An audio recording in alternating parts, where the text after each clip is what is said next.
Hello दोस्तों, आपका हार्दिक स्वागत अभिनंदन करते हैं ओजे क्लासेज यूट्यूब चैनल पर। इसमें हम आपको दिल्ली पुलिस के जो 2020 में एग्ज़ाम हुआ था उसके जो मैथ के सॉल्यूशन हम आपको करा रहे हैं। एक सेट हमने कल करा दिया था जो 27 नवंबर की फर्स्ट शिफ्ट थी। आज 27 नवंबर की सेकंड शिफ्ट का एनालिसिस हम आपको करा रहे हैं। ये सीरीज़ हमने कंप्लीट जो ओल्ड पेपर हुए थे दिल्ली पुलिस के उनको आपको कराएंगे। इसमें हम आपको मैथ और रीजनिंग, जीके और कंप्यूटर कंप्लीट पेपर का सॉल्यूशन हम आपको सीरीज वाइज कराएंगे। पहले हम आपको मैथ का सॉल्यूशन कराएंगे, उसके बाद रीजनिंग का, फिर जीके का और कंप्यूटर का।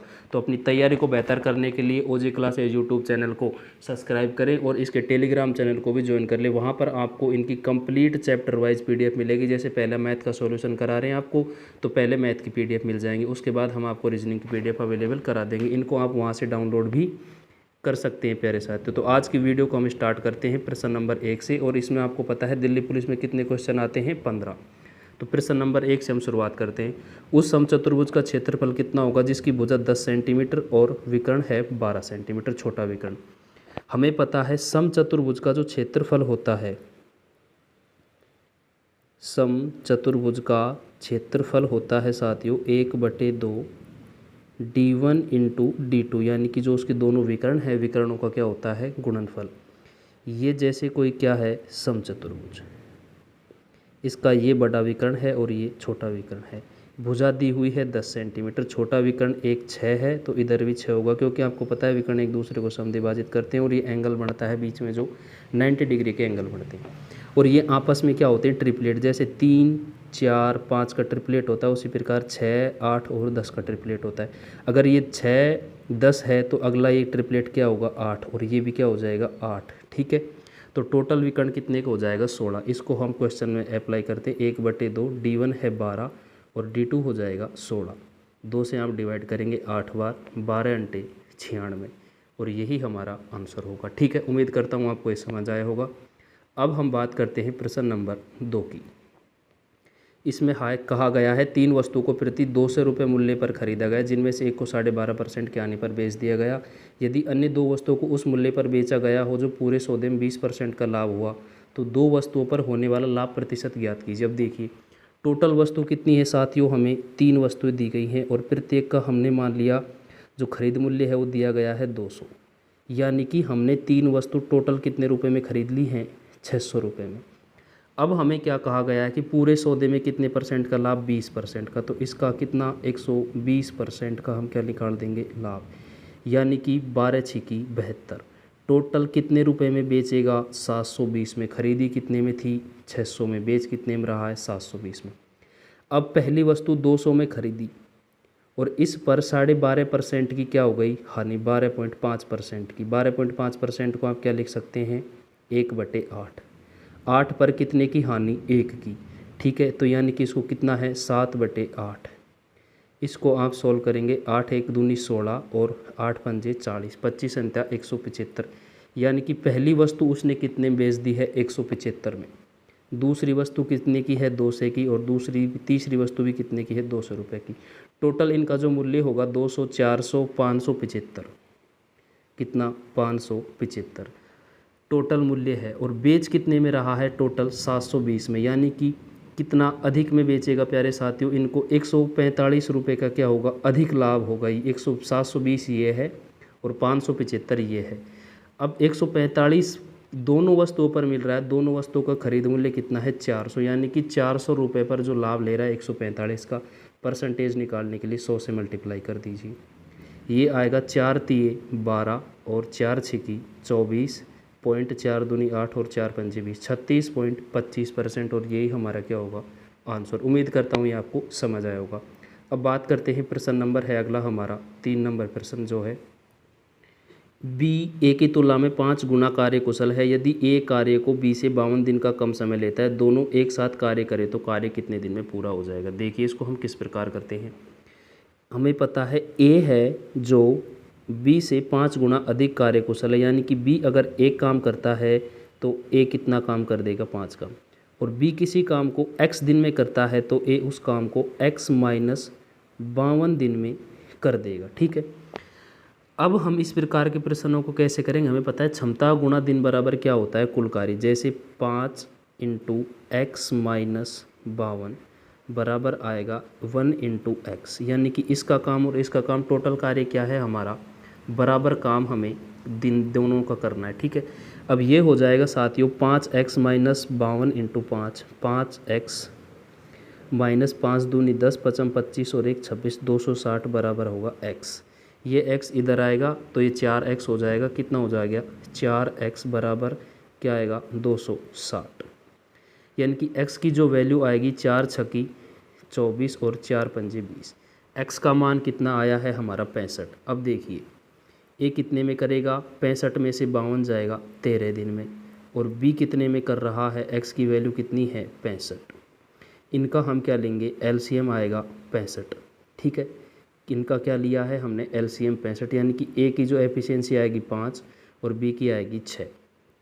तो टोटल दोनों मिलकर कहा गया है 6 का हम क्या दे देंगे इसमें भाग, यह आएगा 10 सही 5/6 दिन, और यही हमारा क्या होगा फाइनल आंसर होगा। ठीक है, अगला प्रश्न नंबर की बात करते हैं हम, प्रश्न नंबर 4। वह छोटी से छोटी संख्या कौन सी है जो 12, 21 और 35 से विभाजित करने पर क्या देती है, 2 से इस फल हमें प्राप्त होता है। अब हमें पता है अगर कोई संख्या 12, 21 और 35 से विभाजित है तो निश्चित रूप से इनके किस से विभाजित होगी, एलसीएम से, और इनका जो एलसीएम आएगा वो आएगा प्यारे साथियों कितना 420। आप इनका एलसीएम निकाल सकते हैं, एलसीएम कितना आएगा इनका 420। अब 420 वह छोटी से छोटी संख्या है जिसमें इनका क्या जाता है पूरा पूरा भाग, इसमें आप 2 ऐड कर देंगे क्या होएगा 422, और यही हमारा आंसर होगा। अब देखिए प्रश्न नंबर है अगला 5। एक चुनाव में 2 प्रत्याशियों ने 3:10 के अनुपात में मतदान हुआ। यदि सभी मत वैध मत हैं और विजेता को जो प्रत्याशी जीता है उसको 1,56,200 मत मिले हैं तो कुल कितने मत डाले गए। ठीक है, अब देखिए यहाँ पर हमें क्या दिया गया है, विजेता के मत। अब ये है A और ये मानते हैं हम B है, A को मिले हैं 3 और B को मिले हैं 10, तो B विजेता है। ठीक है, अब हमें कुल मत पूछे गए हैं, तो देखिए 1,56,200 मत हैं, इनसे कौन जीता है B, और B के कितने मत मिले हैं 10, और टोटल मत निकालने तो 10 और 3 13, इनका दोनों का हम क्या कर देंगे टोटल। अगर कुल मत कहे और हमसे अगर A के मत के बारे में पूछे तो हम केवल किससे मल्टीप्लाई करेंगे 3 से, इसको आप गुणा कर देंगे। देखिए ये आएगा 0, 13 दूनी 26, 6, 13 छिकी 78 और 2 80, 8, 13 पंजे 65 और 8 कितना आएगा 65 और 8 होते हैं 73, 7 13 कम 13 और 7 20, टोटल मत आ जाएंगे ये। ऑप्शन नंबर 2 हमारा फाइनल आंसर होगा। ठीक है, अब बात करते हैं हम प्रश्न नंबर 6 की। प्रश्न नंबर 6 की हम बात करते हैं। यदि 2 संख्याओं के वर्गों का योगफल है 2426, इनमें से एक संख्या का वर्गमूल 7 है तो दूसरी संख्या ज्ञात कीजिए। हमें पता है कि 7 किसका वर्गमूल होता है साथियों, 49 का वर्गमूल होता है, यानी कि 49 का जो वर्गमूल होगा वो होगा 7।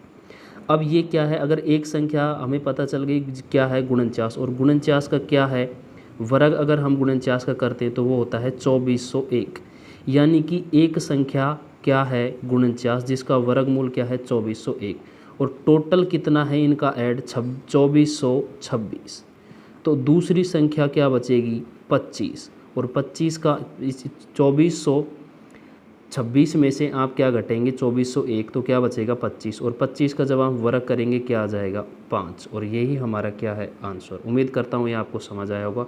इसकी अगर आप PDF डाउनलोड करना चाहते हैं तो आप टेलीग्राम चैनल पर OGA क्लासेस सर्च करें, वहाँ पर आपको इसकी कंप्लीट PDF मिल जाएगी। बात करते हैं प्रश्न नंबर 7 की। ए ने 9,000 रुपये की धनराशि 5% साधारण ब्याज से 3 वर्ष के लिए उधार ली। यदि उसने यही राशि 7% साधारण ब्याज की दर पर 3 वर्षों के लिए बी को उधार दे दी तो उसे प्राप्त होने वाला लाभ। देखिए वेरी सिंपल सवाल है। टोटल रुपए कितने हैं 9,000, इन पर 5% की दर से 3 साल का साधारण ब्याज हमें निकालना है।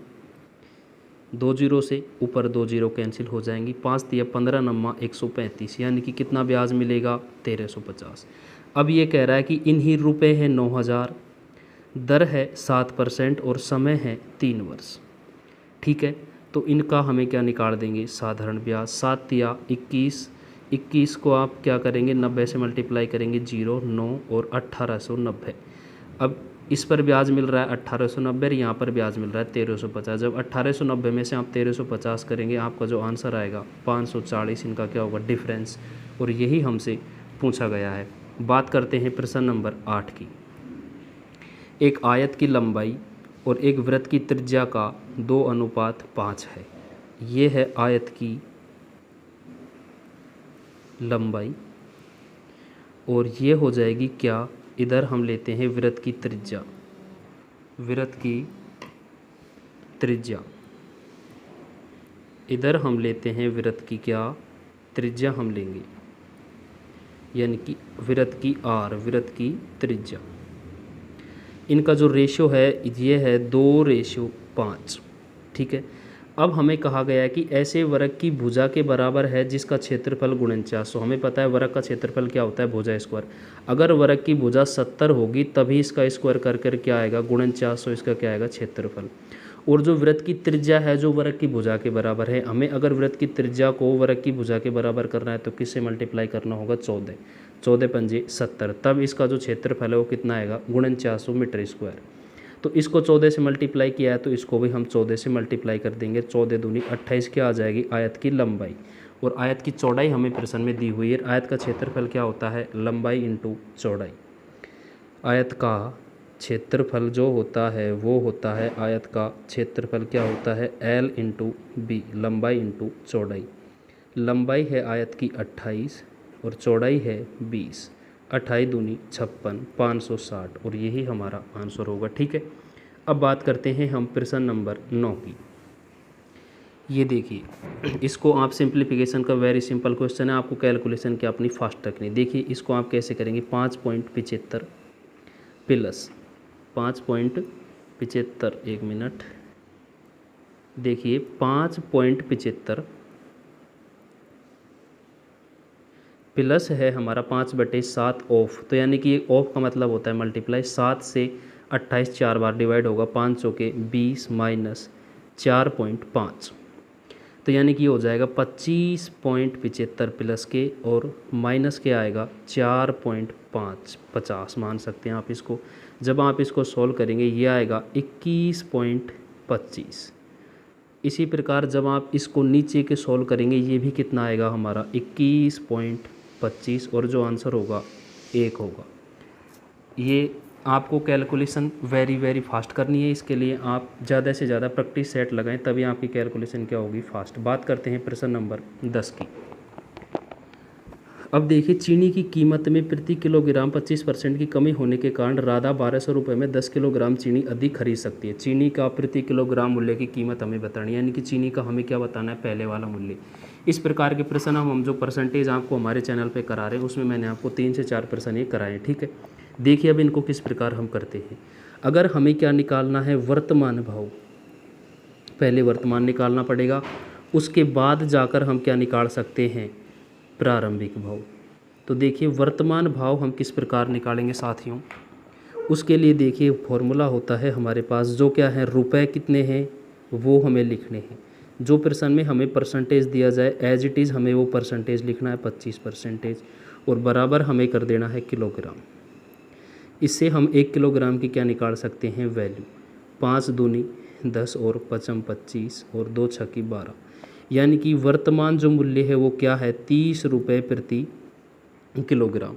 लेकिन हमसे क्या पूछा है, प्रारंभिक भाव, पहले का भाव जो होता है वर्तमान भाव बटे, अगर कमी हो रही है तो माइनस करते हैं, वृद्धि हो रही है तो प्लस, यहाँ क्या हो रही है, कमी। तो 100 में से 25 की कमी कितना बचेगा, 75 इंटू 100, 25 तिये 75 और 25 चौके 100 और 3 दही 30, 10 बार ये कटेगा। यानी कि जो पहले भाव था वो क्या था, 40 रुपये प्रति किलोग्राम, और यही हमसे पूछा गया था। अब बात करते हैं हम, प्रश्न नंबर है 11। यदि एक वृत्त की त्रिज्या 10% की वृद्धि कर दी जाए तो क्षेत्रफल में कितनी % की वृद्धि होगी। माना कि कितना है त्रिज्या 100, इसमें और वृत्त का क्षेत्रफल क्या होता है, πr², यानी कि त्रिज्या में कितनी बार चेंजेस होगा प्यारे साथियों, 2 बार। तो यानी कि एक बार कितनी बढ़ी है, 10% बटे 100, दूसरी बार भी कितना बढ़ेगी, 10%, 110 बटे 100। दो जीरो से ये 2 जीरो कैंसिल हो जाएगा और यहाँ ये 2 जीरो से ये 11 11 करेंगे 121, यानी कि हमने मानी कितनी थी 100, अब कितनी हो गई 121। कितनी वृद्धि 21% की। बात करते हैं हम, प्रश्न नंबर है हमारा 12। एक दुकानदार वस्तुओं को क्रय मूल्य से 20% अधिक अंकित करता है, उनमें से 3/4 वस्तुओं को अंकित मूल्य पर बेच देता है, शेष को अंकित मूल्य पर 30% की छूट देकर बेचता है, तो उसका लाभ परसेंटेज ज्ञात कीजिए। देखिए 3/4 मतलब 3/4, यानी कि 4 में से 3 वस्तुओं को किस में बेचता है, जो वो अंकित मूल्य करता है। माना वस्तु का अंकित मूल्य कितना कर दिया उसने 100 था और कितना अंकित अधिक कर दिया 20%, 120, यानी कि 3 वस्तुओं को 4 में से किस में बेच रहा है 120 रुपये में। कितने में बेच देगा 336 में। और इसने एक वस्तु का अगर खरीद मूल्य हम 100 मानते हैं तो 4 वस्तुएं खरीदी कितने में हैं 400 रुपये में। टोटल 4 वस्तु कितने में खरीदी 400 में, और 3 वस्तुएं बेच कितने में दी 360 में। अब एक वस्तु का मूल्य कितना है 100 और इसे किस पर बेच रहा है साथियों, ये 30% की छूट पर बेच रहा है। जब अंकित मूल्य क्या है, सॉरी ये क्या है, खरीद मूल्य पर नहीं बेच रहा, उस पर जो डिस्काउंट दे रहा है अंकित मूल्य पर दे रहा है, और अंकित मूल्य कितना है 120। 120 पर 30% की छूट तो कितना परसेंट बचेगा 70%। 12 संते 84, यानी कि चारों वस्तुओं को कितने रुपए में बेच रहे हैं आप इसमें 84 ऐड कर देंगे, ये आएगा आपका 444 रुपये में बेच रहा है।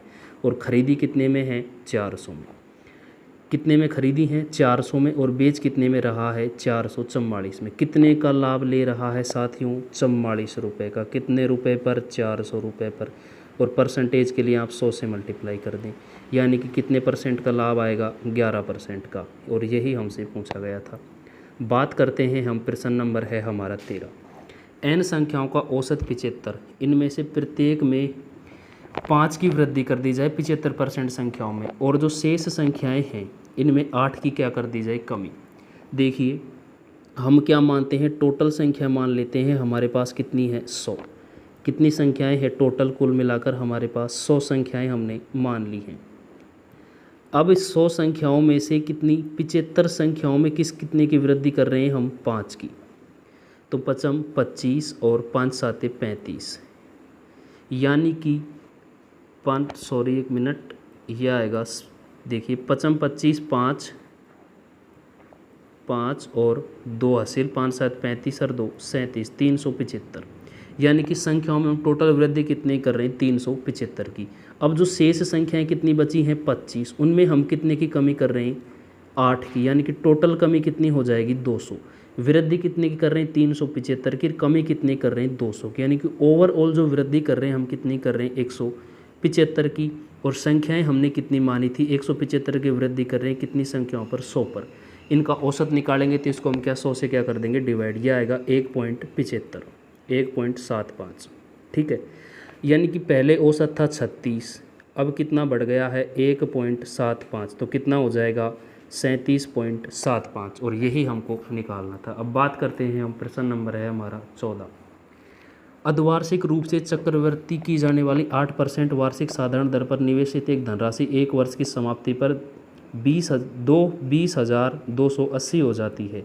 उसी धनराशि के लिए वार्षिक रूप से चक्रवृद्धि की जाने वाली उसी ब्याज की दर पर 2 वर्षों का ब्याज कितना होगा। देखिए हम मानते हैं क्या कि हमारा जो मूलधन है वो कितना है 100, ठीक है। दर कितनी दी हुई है 8% की, और समय कितना है 1 वर्ष। लेकिन ये अर्धवार्षिक है तो दर में 2 का भाग देंगे 4% हो जाएगी, समय को 2 से गुना करेंगे 2 वर्ष हो जाएगा। यानी कि 4% की दर है और 2 वर्ष में इसका ब्याज होता है 8.16, 2r इंटू आर स्क्वायर। यानी कि टोटल अगर यहाँ हमारी जो वर्ष की समाप्ति पर राशि कितनी हो रही है साथियों 20,280, तो ये टोटल 100 थी, ब्याज कितना 8.16, तो ब्याज कितना हो जाएगा 108.16। यानी कि 108.16 किसकी वैल्यू आई है 20,280 की, ये हमने क्या निकाल ली है वैल्यू। देखिए ये अब हमने किसकी वैल्यू निकाल ली है 20,280 की जो वैल्यू आई है वो कितनी आई है 108.16। पॉइंट के लिए आप 2 जीरो से मल्टीप्लाई कर देंगे, पॉइंट हटाएंगे तो 2 जीरो हम और लगा देंगे, ठीक है। यानी कि अब जो हमारा आंसर आएगा साथियों वो इसको हम सॉल्व करेंगे तो इनमें से आप देखिए, आप इसको डायरेक्ट अगर मल्टीप्लाई करते हैं 2 से काट लीजिए, 2 पंजे 10, 2 चौके 8, 0 और 2 अट्ठे 16, 50। इसी प्रकार अगर आप इसको डायरेक्ट इससे काटेंगे, इस कैलकुलेशन करने के बाद जो आंसर आएगा ये हमारा आएगा 18,750। इसको आप सिंप्लीफिकेशन करेंगे तब हमारी जो वैल्यू आएगी 18,750 आएगा। ठीक है, ये जो फाइनल क्या आया है, मूलधन हमने कितना निकाल लिया है 18,750। ये आ गया हमारे पास क्या, प्रिंसिपल मूलधन हमने निकाला है। देखिए अब हमारे पास जो मूलधन है वो है 18,750, दर उतनी है 8% की और समय कितना है 2 वर्ष। अब हमें इसका 18,750 रुपये का 8% की दर से 2 वर्ष का क्या निकालना है, चक्रवृद्धि ब्याज हमें निकालना है। अब हमारे पास लास्ट में ये प्रश्न बचा है। ठीक है, अब देखिए 8% को आप क्या लिख सकते हैं साथियों, 2/25। इसको आप बटे में 100 आ जाएगा, 4 दूनी 8 और 2/25। इसको आप सोल्व करेंगे तो इसका भाग इसमें देंगे, ये आएगा 1500। फिर 1500 का आप देखिए 1500 कैसे आया, 18,750 का अब जब आप 2/25 निकालेंगे तब हमारा क्या आएगा 1500। 25 अंत्या 175, 12 25 पंजे 125, 0 750 इंटू 2 करेंगे 1500। अब 1500 का भी 2/25 जब आप निकालेंगे वो आएगा 120। और हमें पता है साथियों, जब हम 2 वर्ष का साधारण ब्याज के लिए किससे मल्टीप्लाई करते हैं, 2 × 1, 15 दूनी 3000 और 120 3120 हमारा फाइनल आंसर होगा। अब हम बात करते हैं, लास्ट प्रश्न नंबर है हमारा 15। एक रेलगाड़ी 400 किलोमीटर की दूरी एक समांतर चाल से तय करती है। यदि उसकी चाल 10 किलोमीटर प्रति घंटा अधिक होती तो उसे वही दूरी तय करने में 2 घंटे का कम समय लगता। इस प्रकार के प्रश्न को आप जितना जल्दी ऑप्शन से सोल्व करेंगे उतना ही आपके लिए अच्छा होगा। देखिए कैसे, जैसे 400 किलोमीटर की दूरी है, इसको हम मानते हैं कि चाल कितनी थी 40 किलोमीटर प्रति घंटे की चाल से कितने समय में तय कर रही थी, 10 घंटे में। अब दूरी है वही 400 किलोमीटर और हमने कितनी बढ़ा दी है, 10 किलोमीटर प्रति घंटा, कितनी हो गई 50। तो यानी कि कितने घंटे में तय कर देगी, 8 घंटे में। कितने घंटे का कम समय लग रहा है, 2 घंटे का। तो यानी कि हमारी जो पहले की चाल थी वो कितनी थी, 40 किलोमीटर प्रति घंटे। इसको आप ऑप्शन से करेंगे तो ही आपके लिए अच्छा होगा। इसकी PDF अगर आप डाउनलोड करना चाहते हैं तो OJ क्लासेज यूट्यूब चैनल को और OJ क्लासेज टेलीग्राम चैनल को आप ज्वाइन करें, वहाँ पर इनकी कंप्लीट PDF मिलेगी। और अपनी तैयारी को बेहतर करने के लिए डेली आप 15 प्रश्न का मॉक टेस्ट लगाएं। वीडियो को चालू करें, पहले आप स्वयं करें, अगर बाद में आपसे प्रश्न नहीं होता है तो आप वीडियो को प्ले करके इसको देखें। आज के लिए हम इतना ही करेंगे, मिलते हैं नेक्स्ट वीडियो में। Thank you for watching this video. जय हिंद।